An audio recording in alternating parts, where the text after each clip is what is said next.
I'm going to undo to go back to my original footage here inside Premiere Pro, turn on this other example clip, some smoke rising against a black background, reset the opacity of this layer back to 100%, and discuss how to make sense out of the different groupings of modes, and help give you an idea of which mode to go for in a certain situation. I moved my time indicator back earlier when I have my smoke layer on top of the woman drinking coffee. I will twirl open its opacity section and access the blending modes pop-up. These little gray lines actually do break blend modes into very logical units. The first unit contains either normal, which means don't use blending modes, use a normal opacity mix, or dissolve mode, which simulates something was done in old multimedia programs. You never need to choose this mode. The next two groups are very logical. This group will make the overall image darker. The second group will make the overall image lighter. In the first group, the mode you will use most often is multiply. It treats the color values of the layer on top, the one you have currently selected, as ranging between 0 and 100%. It then takes that value, say 50% gray would be 50% or 0.5, and multiplies the color values of the layer underneath by that value.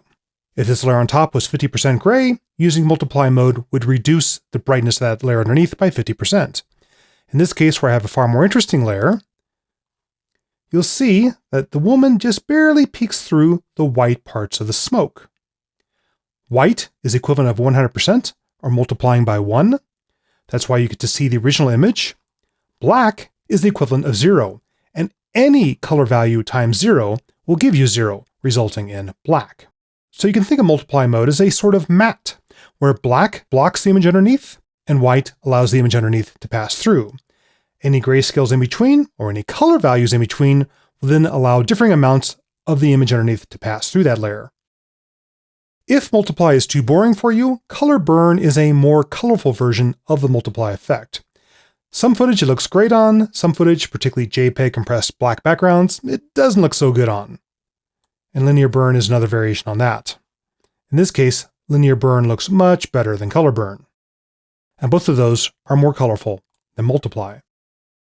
Darken and darker color are simple math operations. Darken says, take whichever pixels are darker and display those. When one layer is black, only black will be displayed. But when one layer is white and the other has some color in it, then those colors will be displayed, because colors are darker than white. White is color blown out all the way to 100%. Darker color looks at the individual color channels, R, G, and B, red, green, and blue, and individually chooses which color channel to show, resulting in even more posterized and psychedelic effects.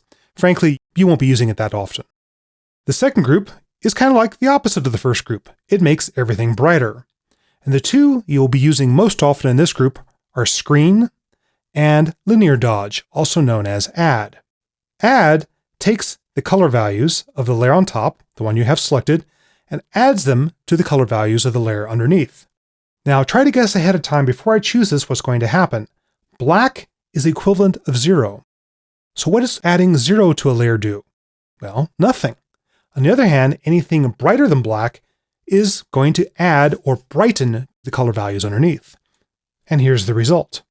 You'll see that the black is now passing through the layer underneath unobstructed, while the light and semi-transparent smoke is indeed brightening or adding to the color values of that layer underneath.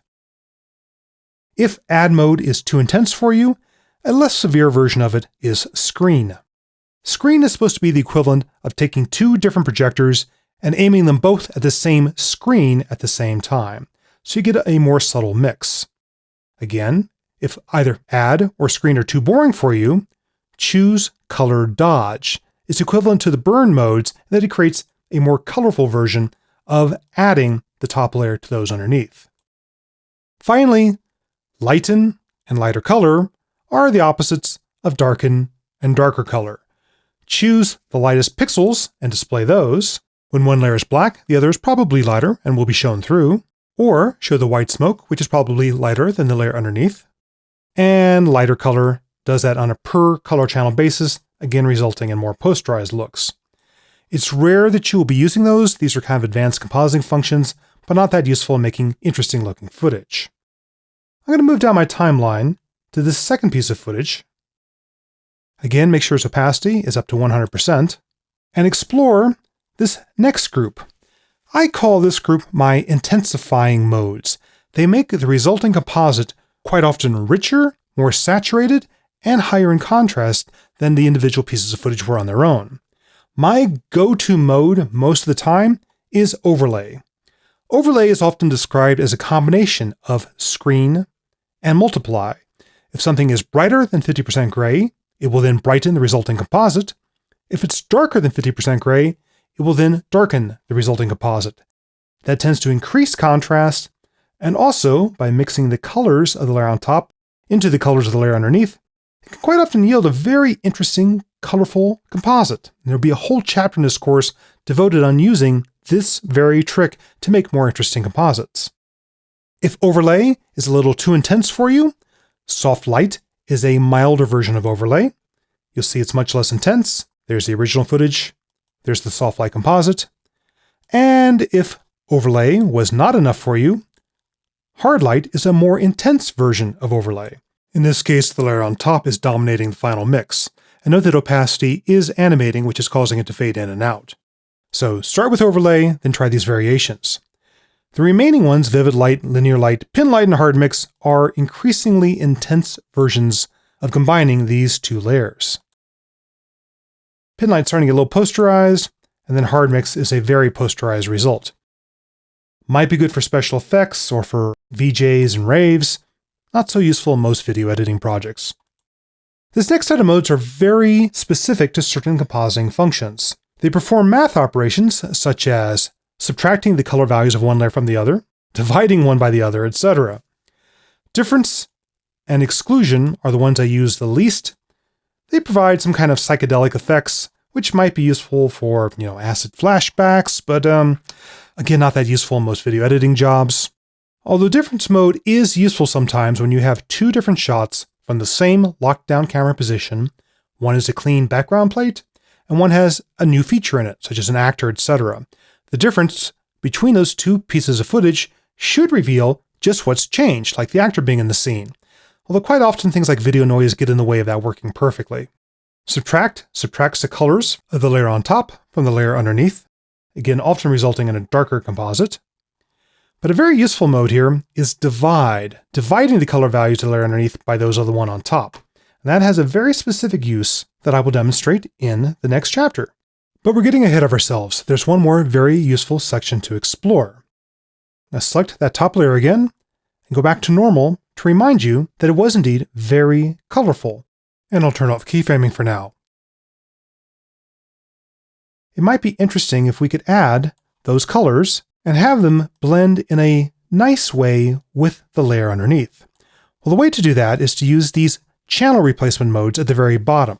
For example, hue says, take just the hue value of the layer on top, but keep the saturation and luminosity of the layer underneath. Most of the detail is in the luminosity channel, and saturation gives you some additional clues when not something's bright or dull. But hue is the color. And by choosing that mode, you'll see now that we've given a more subtle color tint to that layer underneath. It's a nice dynamic tint, and we will indeed be taking advantage of that in a chapter later in this course, but it's not over the top. It's just a nice color replacement. Now, beyond hue, you could also replace the saturation, although that's often less successful, keeping just the intensity of the layer on top, but the hue and luminosity of the layer underneath can be a bit posterized and doesn't always work. Far more useful may be choosing color. Color says use both the hue and saturation of the layer on top, but still keep the luminosity, all that grayscale detail of the layer underneath. Now you get a much more intense replacement and composite compared to using just hue replacement. Here is replacing color, here is replacing hue. Nice ways to tint footage, and we will take advantage of that later on in this course. Finally in that list is luminosity, the grayscale values. It's not so successful in this arrangement where I have the color on top and the footage I want to enhance underneath, because what I end up with is just the grayscale values of the layer on top and the colors of that layer underneath. Now if I had reversed these layers, it would work fine, but in situations where you have the color on top and the detail underneath, you will want to use color or hue to create a pleasing composite of those two layers. Okay, now you have an understanding of what these different groups of blend modes do. You no longer have to randomly pick from the entire list of modes and go through them one at a time. You should just get an idea of, I want to darken the composite, I want to lighten the composite, I want to make the composite more intense and more colorful, I want to replace color or luminance channels in the composite. Now you can go straight to that section and have fewer choices to aim for, such as multiply, add, overlay, hue. Those are my first choices in each of those sections. Armed with this knowledge, let's go forward and take advantage of this to improve some footage.